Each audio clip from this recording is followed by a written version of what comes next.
Lake city Udaipur में आज गोवर्धन पूजा के साथ महिलाओं ने अपने दिन की शुरुआत की। दीपावली का दूसरा दिन महिलाओं के लिए खास माना जाता है और ऐसे में आज शहर की महिलाओं ने गोवर्धन भगवान की पूजा अर्चना की।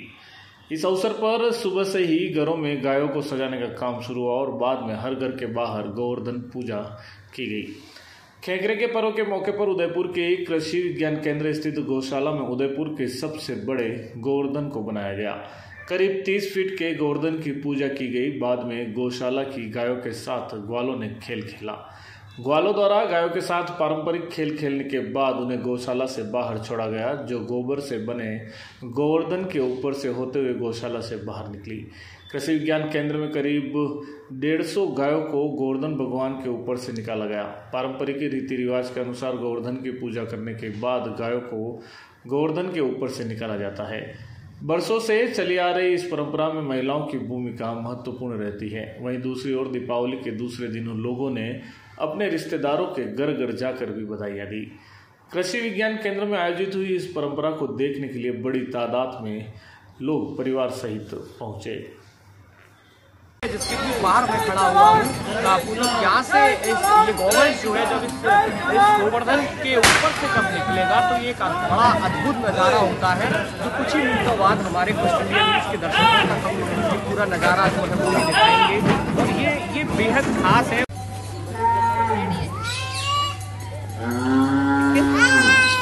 भाई थोड़ा देखो अब बंद कर आप लेडीज लोग पता नहीं हो रहा है इधर बहुत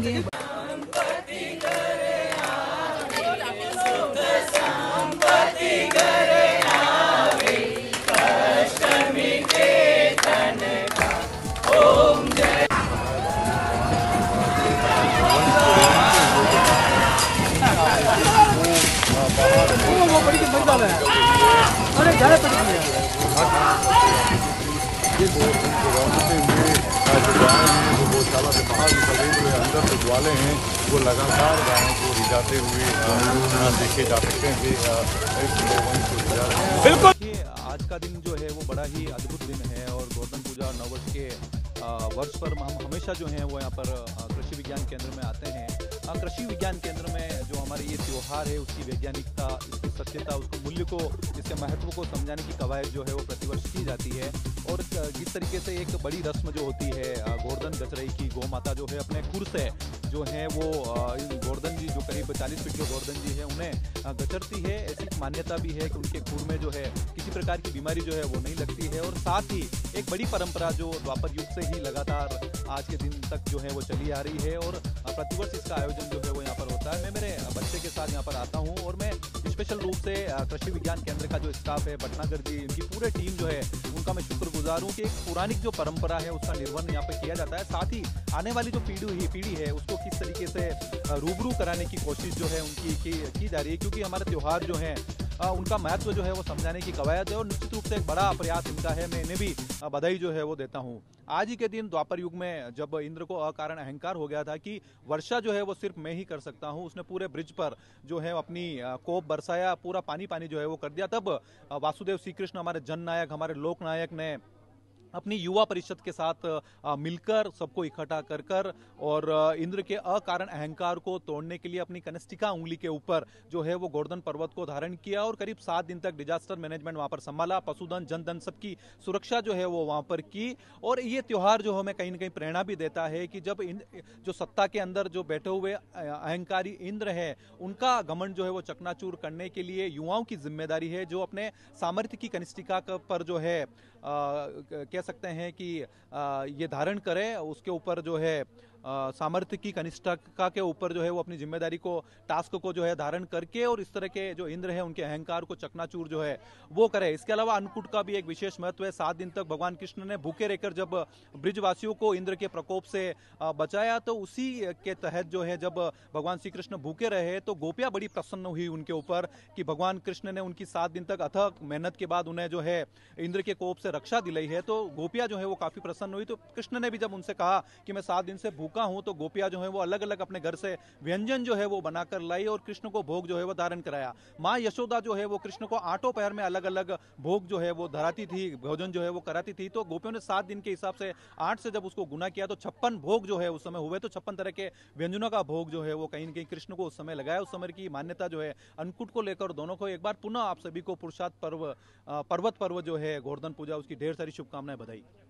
डॉक्टर प्रफुल्ल भटनागर, वरिष्ठ वैज्ञानिक एवं संस्था प्रमुख, विद्या भवन कृषि विज्ञान केंद्र बड़गांव उदयपुर।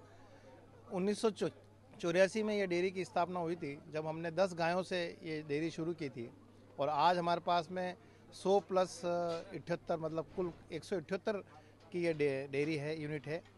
और इसका मुख्य उद्देश्य जो हमारे किसान भाई हैं उनको, जो किसान हैं और जो उनके परिवार हैं उनके यहाँ भी अच्छा दूध हो, उनके यहाँ भी अच्छा कार्यक्रम हो, उसका उद्देश्य रहता है। यहाँ आके प्रशिक्षण लेते हैं।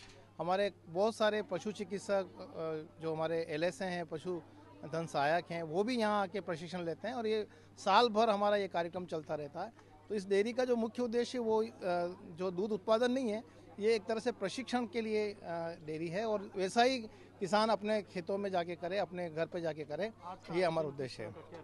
आज का आयोजन जो है हम शुरू से ही ये आयोजन करते आए हैं और आज के आयोजन में ये जो गोवर्धन जी है इसकी साइज धीरे धीरे हम बढ़ाते जा रहे हैं और ये बढ़ते हो जा रही है साइज।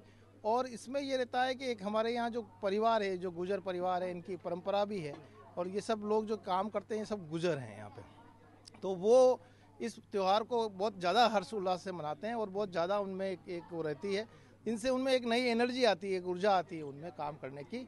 और ये जो आप देख रहे हैं कि जो गोवर्धन जी को गायों द्वारा गूंदा गया है, उसमें हम ये देखते हैं कि हमारा जो कृषि विज्ञान केंद्र है उसकी उन्नति और अच्छी होती है, ऐसा इसकी मान्यता है इन सब ग्वालों की।